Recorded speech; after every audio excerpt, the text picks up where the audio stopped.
9 TV నేను జ్యోతి updates చూద్దాం. కాంగ్రెస్ మహిళా ఎమ్మెల్సీ విజయశాంతికి బెదిరింపులు కలకలం రేపాయి. తాను అడిగినంత డబ్బులు ఇవ్వాలని లేదంటే ఆమె అంతు చూస్తానని చంద్రకిరణ్ రెడ్డి అనే వ్యక్తి విజయశాంతికి మెసేజ్లు పంపాడు. దీంతో అప్రమత్తమైన విజయశాంతి ఆమె భర్త పోలీసులను ఆశ్రయించారు. డబ్బుల కోసం తమను బెదిరించిన వ్యక్తిపై పోలీసులకు ఫిర్యాదు చేశారు. కేసు నమోదు చేసుకున్న పోలీసులు బెదిరింపులకు పాల్పడిన వ్యక్తిపై దర్యాప్తు ప్రారంభించారు. ఇదిలా ఉండగా ఎమ్మెల్సీకి బెదిరింపు మెసేజ్ చేసిన వ్యక్తి గతంలో విజయశాంతి సోషల్ మీడియాను మెయింటైన్ చేసినట్లు తెలుస్తుంది.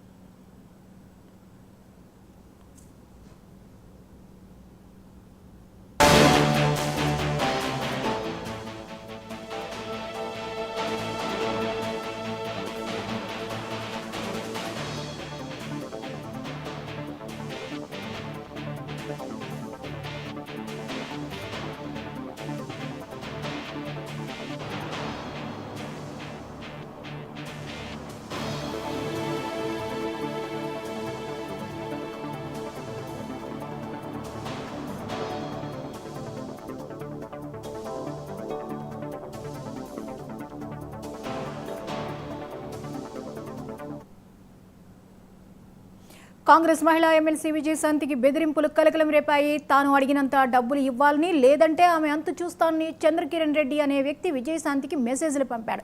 దీంతో అప్రమత్తమైన విజయశాంతి ఆమె భర్త పోలీసులను ఆశ్రయించారు. ఇక ఈ అంశంపై మరిన్ని అప్డేట్స్ని లైవ్లో అందించడానికి మా ప్రతినిధి తేజ సిద్ధంగా ఉన్నారు. తేజ, విజయశాంతికి మెసేజ్లు పంపించి డబ్బులు కావాలని చెప్పి చంద్రకిరణ్ బెదిరింపులకు పాల్పడినట్లుగా తెలుస్తోంది. వివరాలేంటి?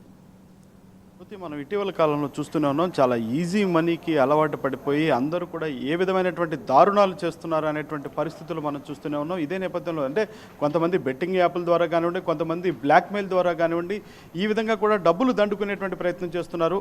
ఇలాంటి పరిస్థితుల్లో సామాన్యుల నుంచి మధ్యతరగతి వరకు కూడా వీరంతా కూడా మోసపోతున్నటువంటి పరిస్థితులు చూస్తున్నాం. కానీ ఇలాంటి పరిస్థితే ఈజీ మనీ కోసం అలవాటు పడినటువంటి వ్యక్తి బెదిరింపులకు పాల్పడినటువంటి పరిస్థితి అయితే మాత్రం ఇటు అధికార పక్షంలో ఉన్నటువంటి ఎమ్మెల్సీలకు ఎమ్మెల్యేలకు అంటే ఆ ప్రజాప్రతినిధులకు కూడా ఈ సెగ తగిలింది అన్నట్లుగానే మనం ప్రధానంగా చెప్పాలి.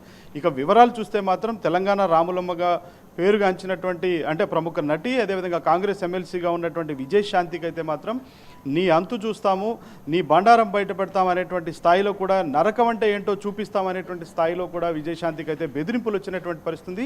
ఇక చేసేదేమీ లేక విజయశాంతి దంపతులు అయితే మాత్రం వారంతా కూడా బంజారాహిల్స్ పోలీసులు అయితే ఆశ్రయించినటువంటి పరిస్థితి. ఈ చంద్రకిరణ్ రెడ్డి అనేటువంటి వ్యక్తి ఒక సోషల్ మీడియాను, విజయశాంతికి సంబంధించినటువంటి సోషల్ మీడియా అకౌంట్ను ఆయన మెయింటైన్ చేశారు. గతంలో సోషల్ మీడియాలో ఉన్నత స్థాయిలో నిలబెడతాను, అదేవిధంగా పూర్తిగా ఎక్కువగా ఫాలోవర్లను తీసుకొస్తాను, మీరు చేసేటువంటి ఏ పనైనా కానీ క్షణాల్లో కూడా ప్రజలకు తీసుకువెళ్ళేటువంటి ప్రయత్నం చేస్తాను, సోషల్ మీడియా ఇప్పుడు సోషల్ మీడియాలో బాగా వైరల్ అయితే అవన్నీ కూడా చాలా ఆదరణ వస్తుంది అనేటువంటి అంశాలతో కూడా మాత్రం అంటే చంద్రకిరణ్ రెడ్డి వారిని నమ్మబలికించి మొత్తంగా వారి దగ్గర నుంచి విజయశాంతి దంపతుల దగ్గర నుంచి చాలా భారీ స్థాయిలోనే కూడా డబ్బులు తీసుకున్నారు ఇది మెయింటైన్ చేయడానికి. కానీ ఏ విధమైనటువంటి చర్య ఆయన తీసుకోకపోవడంతో ఎందుకు ఏంటి ఏమీ చేయట్లేదు అని చెప్పి విజయశాంతి అడిగితే, ఇదే విజయశాంతి అడిగినప్పటికీ కూడా తాను సమాధానం చెప్పకపోగా, కనీసం డబ్బులు తీసుకున్న దానికి ఆయన పని చేయకపోగా తన సంగతి ఏంటో చూస్తాను అని చెప్పి పూర్తి స్థాయిలో నరకం అంటే ఏంటో చూపిస్తాను అనేటువంటిది అయితే మాత్రం చంద్రకిరణ్ రెడ్డి బెదిరింపులకు పాల్పడినట్టుగా కూడా తెలుస్తుంది.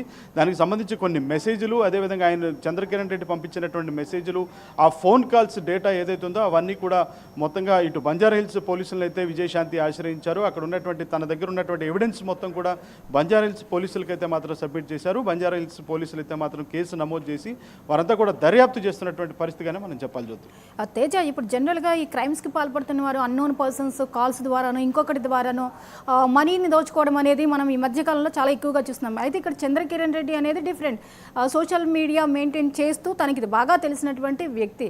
అతను ఈ రకమైనటువంటి బెదిరింపులకి పాల్పడడం అసలు ఎంత డిమాండ్ చేస్తున్నాడు? దీని మీద విజయశాంతి ఏమన్నారు? వాళ్ళిద్దరి మధ్య ఎటువంటి చర్చ జరిగింది?